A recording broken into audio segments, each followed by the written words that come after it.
So we're out on Cherrington, and it's really nicely mown Cherrington. We've got lots of runoffs and it's really tightly mown, which means you're going to be faced with some quite tight lies around the green. Now, we've got this scenario here, which is quite a difficult one. We've got a bunker in front of us, we've got a tight lie, and then we've got an upslope to the pin. So to try and get this close is a little bit tricky, but I wanted to try and give you some advice on how you can play this shot. So to play this shot effectively, it's really important that, first of all, you're picking the right club to use. Now, I'm not necessarily picking the club that I'm selecting here because of the loft on it. I'm picking it because of the bounce angle. Now, the bounce angle on this is quite a low bounce club. And you can normally tell because it's got a number on the bottom of the club. This is 8 degrees, which is low, and it's got a low bounce sole. Now, the reason I'm using that is because the lie is very tight. And if we've got a lot of bounce, sometimes it's hard to get a really good strike off a tight lie. Okay, so as you can see, we've got the bunker in the way, and then we've got the green.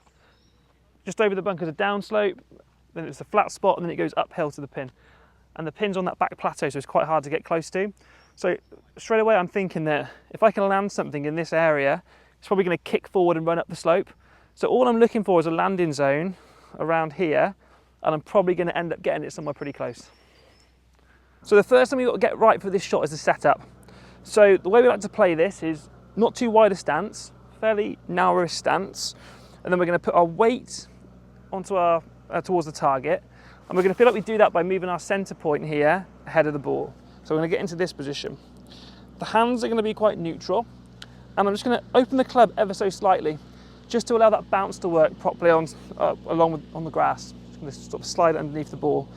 And then when we're making these practice swings, we're going to feel like we're swinging quite shallow and just brushing the grass. So we're going to brush the grass.